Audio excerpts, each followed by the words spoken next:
naman gagawin iyon? Bakit mo ko tutulungan? Nalilitong tanong ko.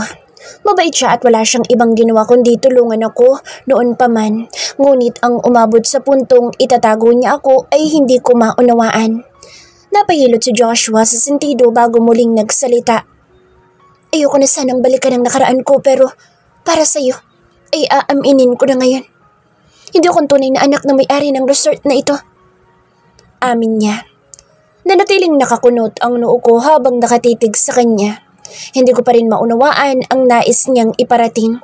What I mean is, I completely understand how you feel. Alam ko kung paanong maalipusta at matapakan ng pagkatao dahil lang sa sitwasyong hindi mo naman ginusto. Dito ko lumaki sa isla. Mahirap lang ang pamilya ko. Napanood ko kung paanong malagutan ng hininga ang nanay ko dahil sa sakit niya.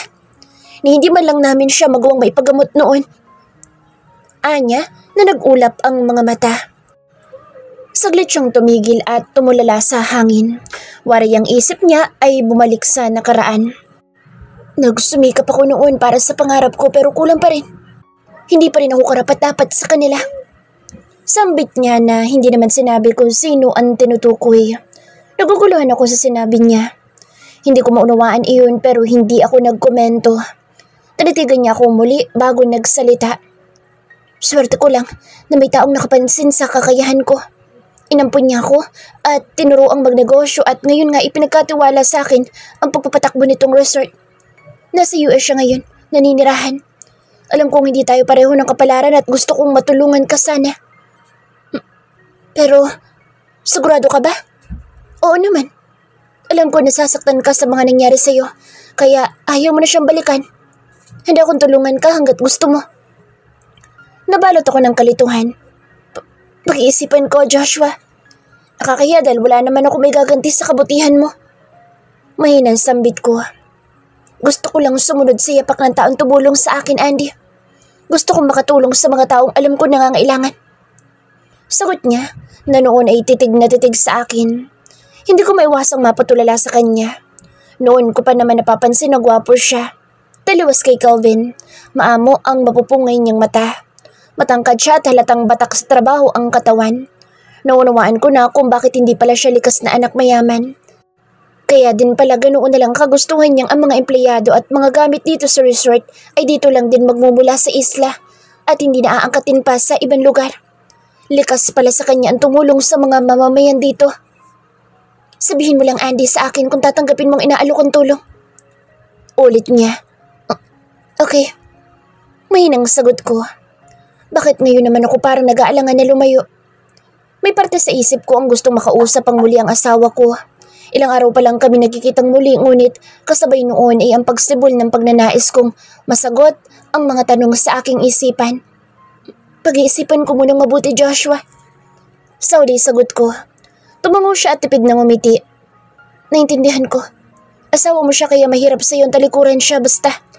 Pero kailangan mo magdesisyon agad, Andy. Have faith. Sasabihan agad kita ng desisyon ko.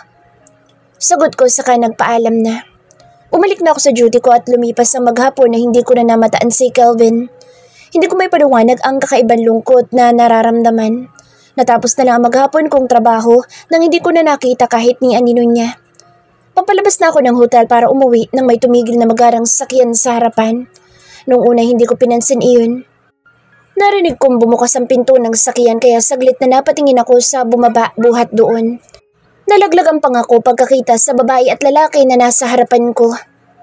Celine? Katabi ni Celine si Calvin. Halata din ang pagkagulat ng babae pagkakita sa akin. Buhat sa kanya ay natuon ang mga mata ko kay Calvin na noon ay nakatitig sa akin. Tila ba inoobserbahan niya ang magiging reaksyon ko kaya mabilis akong kumurap at nag-iwas ng tingin. Fate? Bulalas na si Celine pero hindi ko siya pinansin ni hindi ko siya tiningnang muli. Ayokong ipagkanulo ako ng aking mga mata. Bakit siya nandito? Bakit kailangan pa siyang dalhin ni Calvin dito?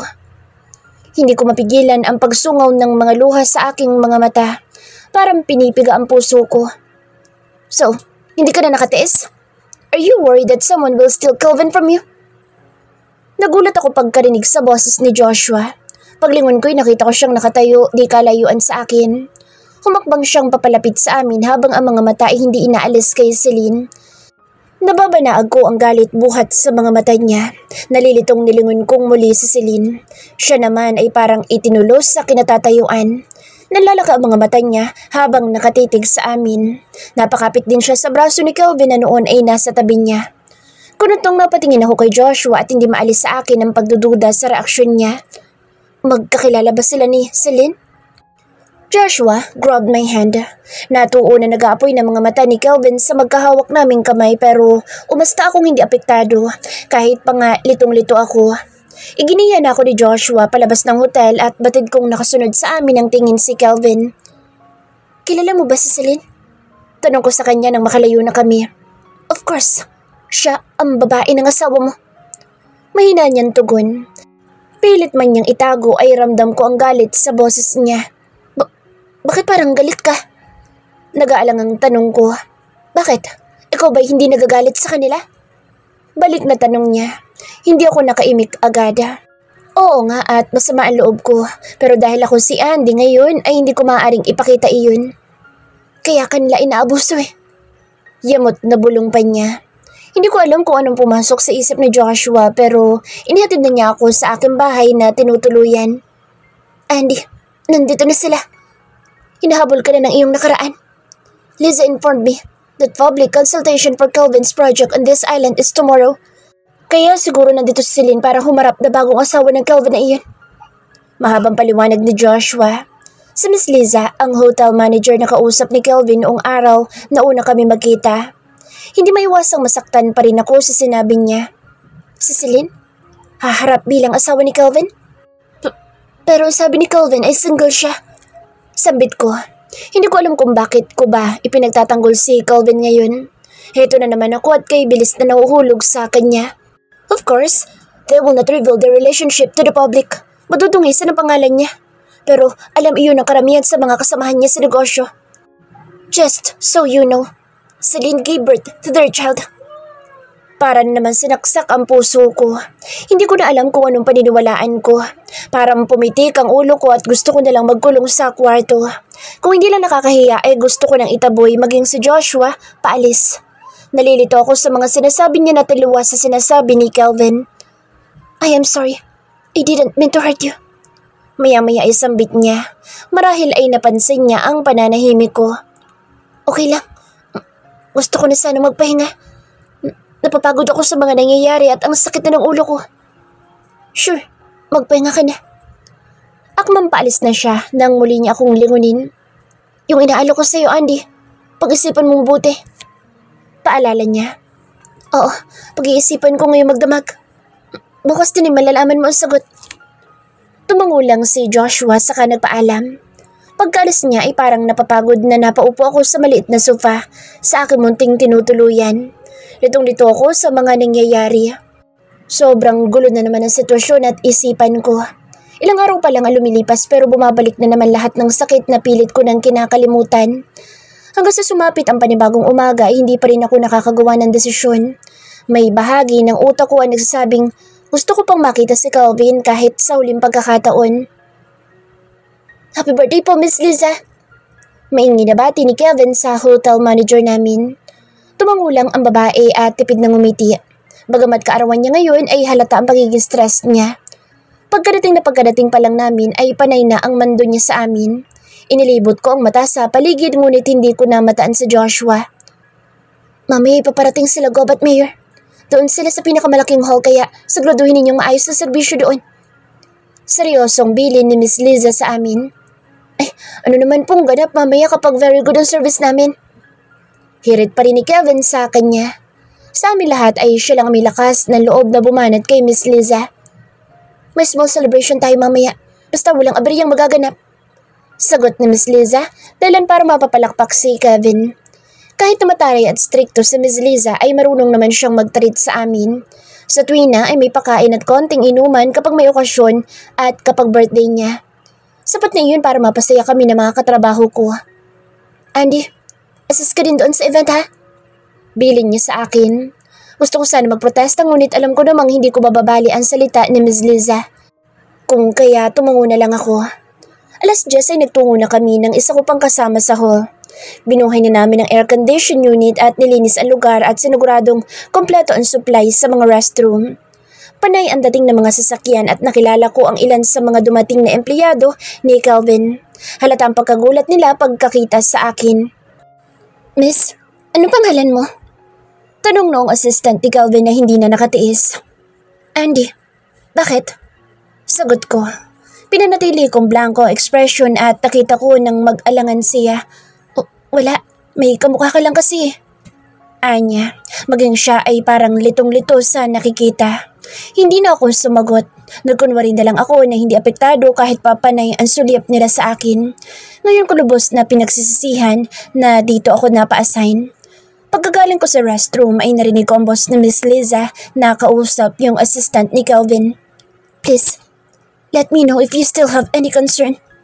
Bili niya. Pagsilip ko ay nakita ko nakahanda na ang lahat para sa event. Sa isang sulok ay ang buffet table at nakahanda na ang mga kasamahan ko na magsuserve ng mga pagkain. Ang isa naman ay nagsaset up na ng projector at screen. Isang oras lang ay nagsidatingan na ang ilan sa mga bisita. Ilan sa kanila ay mga mamamayan na naimbitahan, kapitan at kagawad ng bawat barangay na nasasakop ng proyekto. Sa labas ng hall ay may table at nakikita ko ang ilan sa mga staffs ni Calvin na may ipinamimigay na brochure na naglalaman ng mga impormasyon tungkol sa kumpanya nila at sa proyektong itatayo nila. Tumayo lang ako at ang kasama ko sa isang tabi para maghintay ng kung ano pang iutos ng mga staffs ni Calvin. Is everything ready? Narinig ko ang pamilyar na boss ni Calvin at nahugot ko ang paghinga. Sinulyapan ko siya na noon ay kapapasok lang sa hall. Nakatalikod siya sa akin at kausap yung assistant niya. In his black suit, he exudes authority. Hindi maikakaila ang humahangang tinginan sa kanya ng mga tao. I can't believe he was once my husband. Marahil ay naramdaman niya ang mga tingin ko dahil bigla siyang lumingon sa gawi ko at nagtama ang aming mga mata. Muli kong napigil ang paghinga. Siya naman ay ngumiti sa akin at hindi ko malaman kung ano magiging reaksyon. Gaganti ba ako ng ngiti sa kanya? Nagwawala na naman ang puso ko dahil sa presensya niya. Napansin ko din ang mga tauhan niya na nakapanood sa tinginan naming dalawa. Ang mga hakbang papalapit sa pwesto ko si Calvin ngunit napigil iyon nang biglang dumating si Celine at kinalabit siya sa braso. Bigla din ang pagkasira ng mood ko. Pinagmasdan ko ang babae. Kay ganda niya sa suot niyang formal dress. Sa ngayon ay wala akong panama kung ikukumpara sa kanya. Mukhang nasanay niyata siya sa maranyang buhay, hindi tulad noong bago pa lang siyang natagpuan ni Daddy. Calvin, nandito na sila Mayor at Gob. Baling ni Celine kay Calvin. Sinulyapan ako ni Calvin kung kaya natuon din sa akin ang mga mata ni Celine. Napansin kong bigla siyang napabitaw sa pagkakahawak sa braso ni Calvin. Dahil doon ay parang bumalik na naman sa akin ang nakaraan. Heto na naman kami sa kaparehong sitwasyon. Nag-iwas na lang ako ng tingin dahil baka mabasa pa nila sa mga mata kong nasasaktan pa rin ako. Ikaw si Selena, anak ni Helen ano? Abay, tingnan mo nga naman at ang laki na ipinagbago mo. Asawa mo ba itong si Sir? Bati kay Celine ng isa sa mga bisita.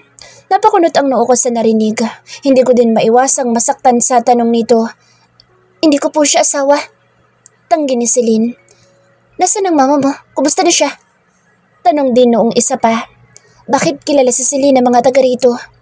Pilit kong inaalala noon ang resulta ng pag-iimbestiga ko sa kanila ngunit nabura na sa alaala ko ang eksaktong lugar na pinagmula nila. Pero dati nga sila nanggaling sa probinsya. Dito ba ang lugar na pinagmula nila? Bigla akong pinagpawisan sa naisip. Andy, okay ka lang? Tanong sa akin ng kasamahan ko. Napansin marahil niya ang pamumutla ko. Bigla akong hindi mapakali. Kaya ba si Celine ay kilala ni Joshua? Nagkataon lang ba ang lahat? Pilit kong kinalma ang sarili at itinuon ang atensyon sa trabaho. Sa kabila ng magulo kong isipan ay nagawa ko ang mga hiningi sa akin ng staffs ni Calvin. Dumating ang gobernador at mayor sa lugar at nagsimula ang programa. Calvin proves to be very intelligent as he interacts with the public officials. Hindi mahirap mahulaan na napahanga niya ang lahat na nandito sa hall. Ipinaliwanag din ng isa sa mga empleyado niya ang proyekto at mga benepisyong hatid noon. Obviously, I'd like to request that if this project is ever implemented, 60% of the workforce be comprised of locals. Saad ng mayor ng lugar. That is exactly our plan, sir. Nakangiting sagot naman ang empleyado ni Kelvin. Marami pa silang pinag-usapan at hindi ko mapigilan ang mga pagsulyap kay Kelvin. Kakatuwang ganoon din siya sa akin dahil makailang beses naming nahuli ang isa't isa. Maging ako'y napapahiya na sa sarili at gusto ko na lang na umalis ng hall. Nakahinga lang ako ng maluwag nang matapos ng programa. Naiwan pa si Kelvin at si Gob sa loob ng hall pero nauna na kaming lumabas. Agad ako nagtungo sa hotel sa kabilang building at naabutan ko doon sila Kevin, Miss Liza at mga kasamahan ko. Bakla, wala daw muna nga alis sabi ni Ma'am Liza. May celebration tayo ngayon. Pigil agad niya sa akin. Sinulipan ko si Miss Liza na nakatingin sa akin. Minsan lang ito. Magtatampo ako sa mga hindi makikijoin. Kunway mataray na sambit niya. Hindi ko malaman kung nagbibiro siya o hindi. Pero ayokong sumugal. Hindi pa ako alis. Sagot ko. Ang isip ko ay na kay Joshua. Nasaan ba siya? Ano kaya kung tanggapin ko na lang ang alok niya na lumayo na lang ako? Doon tayo sa kubo. Doon ko pinadala ang order ko. Aya sa amin ni Miss Liza. Lumabas kami ng hotel at nagtungo sa isang kubo sa pinakasulok na bahagi ng resort. Sa isang mesa ay may nakapwesto ng mga kasamahan din namin. Dumating ang mga pagkain at inumin, dahilan para mapuno ng ingay at kantsawan ang paligid. Magkagasolinahan din sa wakas. Bulalas ng isa kong kasama sabay abot sa isang bote ng alak. Maya ka naman, di pa tayo kumakanta ng happy birthday kay Ma'am Liza. Saway sa kanya ng kasama kong babae. Kumain ka naman muna at baka mabilis kang malasing. Hindi yung alak agad ang tangay mo. Kantsaw pa ng isa. Napuno ng tawanan at biruan ang paligid. Bakla, kanina ka pa wala sa sarili. Mag-relax ka naman. Bulong sa akin ni Kevin. Napapansin pala niya ang pagkabalisa ko. May iniisip lang ako. Sagot ko sabay subo ng pagkain. Nagulat pa ako nang abutan niya ako ng alak. Ang problema lilipas din yan. Pero ikaw, tatanda ka agad kapag palagi mo yung iniisip. Wala sa loob na inabot ko ang alak. Tama siya. Ilang araw na akong napupuyat sa kaiisip nitong mga nakaraang araw. Kailangan ko din namang magpahinga. Ilang oras ang lumipas at ang plano ko isang bote lang ng alak ay hindi nasunod. Nakailang bote na kami at ramdam ko ng epekto noon. Naaliw ako sa mga nakakatuwang kwentuhan tungkol sa trabaho ng mga kasamahan ko. Namalayan ko na lang na pasado 10:00 na ng gabi. Guys, may mabait na guest na nag-sponsor oh. Si Sir Pogi na nagbigay pa ng beer. Pa-birthday yata kay Ma'am Liza. Tumatawang sabi ni Kevin bagamat kanina pa nakaalis si Miss Liza. Kaya pa ba? Baka hindi na tayo makapasok bukas at saka baka mapagalitan na tayo dito. Sagot noong isa. Si Ma'am Liza ang ituturo natin. Nakangising sambit ni Kevin at nagkatawanan kami. Kevs, uwi na ako, lasing na ako. Paalam ko sa kanya. Baka kapag nagtagal pa ako dito ay hindi na ako makauwi sa bahay. Sa pagtayo ko ay ramdam ko na ang pag-ikot ng aking paligid. Hoy, sandali. Ang lapit lang ng bahay mo eh. Pigil niya sa akin pero hindi na ako nagpaawat. Tumayo na ako at dinampot ang bag. Sa'yo ako mahikitulog bakla kapag hindi na ako makakauwi sa amin ha. Bilin na lang niya. Kilala niya ako at alam niyang hindi na ako magpapapigil sa kanya. Oo na, kumato ka na lang. Sagot ko. Nagpaalam na ako sa mga kasama. Hindi rin naman malayo ang tinutuluyan ko at isang sakay lang iyon ng tricycle. Kung tutuusin nga ay pwede naman yung lakarin. Naglalakad na akong pabalik sa hotel palabas ng resort nang may narinig ako mga boses na parang nagtatalo. Kasunod noon ay ang boses ng babae na umiiyak. Please, maniwala ka sa akin. You think you can fool me, huh? Mukha ka lang inosente pero sobra ka pa sa ahas. Joshua? Si Joshua ba iyon? Kinusot ko ang mata at mahinang tinapik ang pisngi niya. Hindi kaya dinadaya na ako ng pandinig ko dahil sa kalasingan? Sinilip ko ang pinagmula ng mga boses. Nasa tagong bahagi iyon ng resort. Paupong nagtago ako sa mga halaman. Sino kaya ang kausap ni Joshua at galit na galit siya? Napahugot ako ng hininga pagkakitang sisilin iyon na umiiyak. Pilit niyang hinahabol sa Joshua na noon ay nag-aapoy ang mga mata sa kanya. Kinusot kong muli ang mga mata dahil baka nagkakamali lang ako. Sa muli kong pagmulat ay nanlaki ang mga mata ko pagkakitang inabot ni Celine si Joshua at pilit na hinahalikan sa labi. Malanti kang Celine ka. Paano niyang nagawa kay Calvin ito? Anong ginagawa mo dito? Muntik na ako mapatalon nang biglang may magsalita sa likod ko. Lalo ko nang gilalas nang makitang si Calvin iyon. Sinulyapan niya ang tinitingnan ko at batid kong nakita niya ang tagpo ni Joshua at Celine. Muli niyang itinuon ang mga mata sa akin. Hindi ko alam na chismosa ka din pala. Komento niya. Ano daw? Pero bakit parang hindi siya apektado sa nakita niya? Hindi ko malaman ang gagawin pagkakita kay Calvin. Pilit akong tumayo pero marahil dahil sa labis na kaba at nainom kong alak ay bumigay ang tuhod ko. Agad naman ako nahawakan ni Calvin para hindi ako tuluyang matumba. Inilalayan na rin niya akong makatayo. Drunk? Amused na tanong niya. Nakakaloko din ang ngiti niya sa akin. Para bang nagtagumpay siya sa isang masamang plano. Hindi ako lasing. Tanggi ko sabay hatak ng braso buhat sa pagkakahawak niya. Bahagya ko siyang itinulak.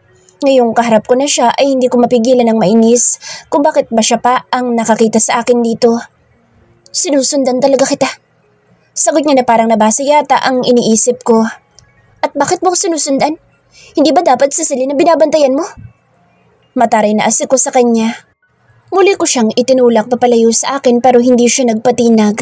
Kasunod noon ay ang muling pagkawala ng balanse ko at mabilis din niya akong nasalo. Lasing ka nga. Komento niya. Pero paano mo nalamang Celine ang pangalan niya? Ganting tanong niya na noon ay sinulyapan ulit sila Celine at Joshua na noon ay nagtatalo pa rin. Narinig ko kanina. Palusot ko. Oh, you have a good memory. Anya na parang hindi naniniwala sa sinasabi ko. Bakit akong ginugulo mo ngayon? Nasasaktan ka ba ha? Seeing Celine, the woman you love, kissing another man? Masakit ba? Tanong ko sa kanya at dinuro pa ang dibdib niya. Hindi ko na makontrol ang mga sinasabi ko. You've suddenly learned to speak English. And you spoke as if you knew about my past. Sambit niya. Nagdududa din maging ang tono niya. Hindi ako nakaimik at lihim kong pinagalitan ang sarili. Nakapag-aral naman ako. Hindi lang ako nakagraduate. Palusot ko. Really? Because the last time I checked, Andy had not even set foot in school.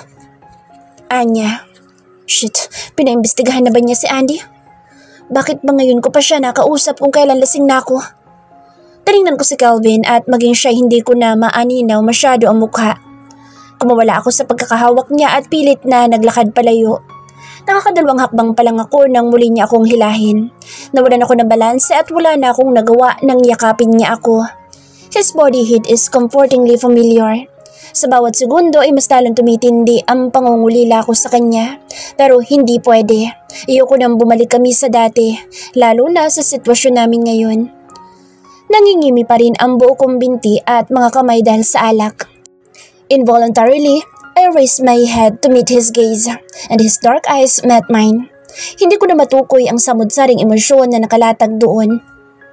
Paano mo nasabing sa Celine ng babaeng mahal ko? Iisang tao lang ang paulit-ulit na nagsasabi niyan sa akin noon. At yun ay ang asawa ko. Bulong niya. Hindi ako nakaimik. Wari na tuyo ang lalamunan ko. His powerful hands are wrapped around my waist and I feel completely helpless. And to answer your question, no. Hindi ako nasasaktang makita si Celine na may kasamang ibang lalaki. Seryosong sambit niya. Lalo akong nalilito sa sinasabi niya. Ang isip ko'y nagtatalo kung isa sa tinig ko na ba ang mga katanungan ko o magpapatuloy pa rin ako sa pagpapanggap na hindi ako ang asawa niya. Kapag bumigay ako ay para ko na rin sinayang ang isa pang pagkakataon na ito. Batid kong hindi ako ligtas sa piling niya at ng dati kong pamilya. Ayoko nang bumalik sa pagiging si Faith. Gayon pa may wala akong nagawa nang bumaba ang mukha niya sa akin. Kilapit na noon sa mukha ko at mas lalong hindi ako makahinga. What hurts the most is seeing my wife, whom I've been looking for over a year, deny her identity. Napaawang ang bibig ko. Tinitigan ko siya at bakas ang hinanakit sa mga mata niya. Hindi sabi, you think I am a full Faith? I know it was you. Kilalang kilala kita. I know it's you. And I'll prove it to you. Sa isang iglap ay sinakop niya na ang labi ko. Hindi ako nakakilos. Feeling his lips and mine brings back so many memories. Batid kong dapat ko siyang itulak palayo pero hindi ko magawa. No matter how hard I tried to deny it, I knew I missed him. I missed the familiar sensation of his lips against mine. Pakiramdam ko ibibigay ang mga tuhod ko kung kaya mabilis ako napahawak sa balikat niya. Mapusok ang halik niya at unti-unti ako nauupos. Ipinikit ko ng mariin ang mga mata at naramdaman kong muli na parang umiikot ang aking paligid. Hindi ko malaman kung itutulak ko ba siya palayo o mangungunyapit ako sa balikat niya para sa suporta. Stop! Please! No, Faith. You can stop me now. Bulong niya nang saglit na iwan ang labi ko. His lips were soft on mine and I still remember the sensation.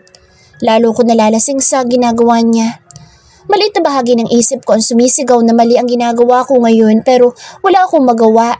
Hindi ko pinansin ang mga tinig sa isip ko na nagsasabing pigilan ko si Calvin. Mas nananaig pa rin sa akin ang makasama ang asawa ko. Kahit ngayon lang sana. Nagulat pa ako nang putulin niya ang halik at naramdaman ko umangat ako buhat sa kinatatayuan ko. She's carrying me in bridal style. Calvin, ibaba mo ako. Saan mo ba ako dadalhin? Tanong ko. To my room. Diretsong sagot niya. His eyes are now brimming with lust. Dagli ang pagsipa ng kaba ko pero wala na akong lakas na magprotesta. Ramdam ko nang humakbang siya papasok sa hotel. I terribly missed him. How it felt to be back in his arms. It felt like coming home at last. Para akong hinihele sa bawat takbang niya at saka lang ako nakaramdam ng pagod. Bumibigat na rin ang talukap ng aking mga mata sa antok. Totoo ba ito o panaginip lang? Bahala na bukas. Isiniksi ko ang katawan sa dibdib niya. Gusto ko na lang matulog. Naramdaman ko ang paglapat ng likod ko sa malambot na kama. He kissed me again and I wanted to kiss him back but I was so exhausted. Pilit ko ding iminulat ang mga mata para titigan siya pero wari kay bigat na noon. Hanggang sa unti-unti ay nilamon na ako ng kadiliman. Pabalya kong isinara ang pinto ng aking kwarto. Wala na akong pakaalam kung makagawa yun ng ingay at mabulabog ang mga guest sa katabing silid. I can think of nothing else but kissing Andy's soft lips right now. Siya nga ba si Andy? Maingat ko ibinaba si Andy o mas tamang sabihin na si Faith sa aking kama. I am convinced that she is my wife but I would like to verify it. Pinakatitigan ko ang babae habang nakahiga. Napakapungay ng mga mata niya marahil dahil sa kalasingan at pagod. Kanina lang ay halos hindi na siya makatayo ng maayos.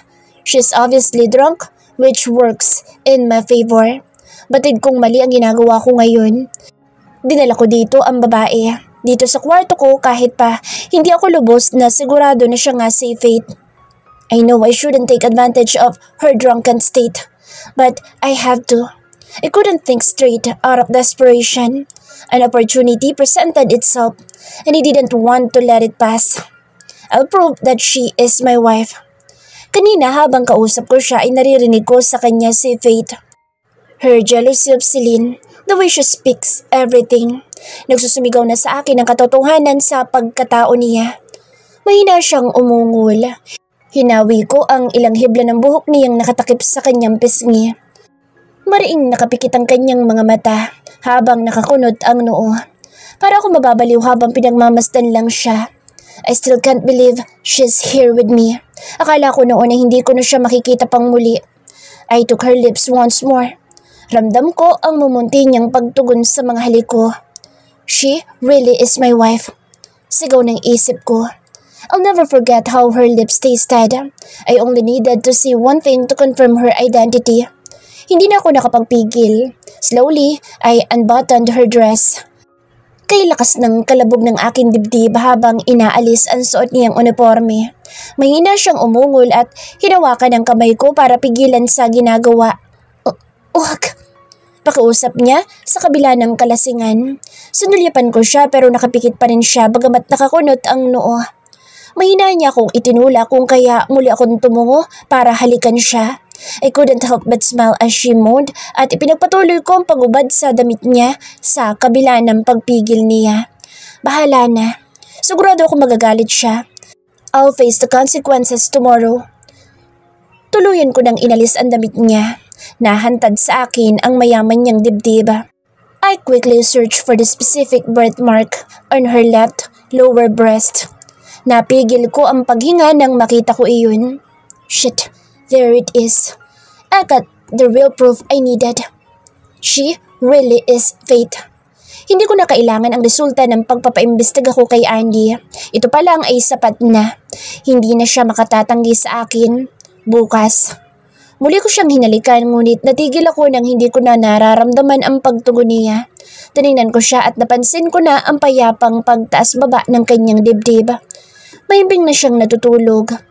Batid kong napagod siya sa maghapong trabaho. Naupo ako sa tabi niya at sinuyod ko ng tingin ang kanyang katawan.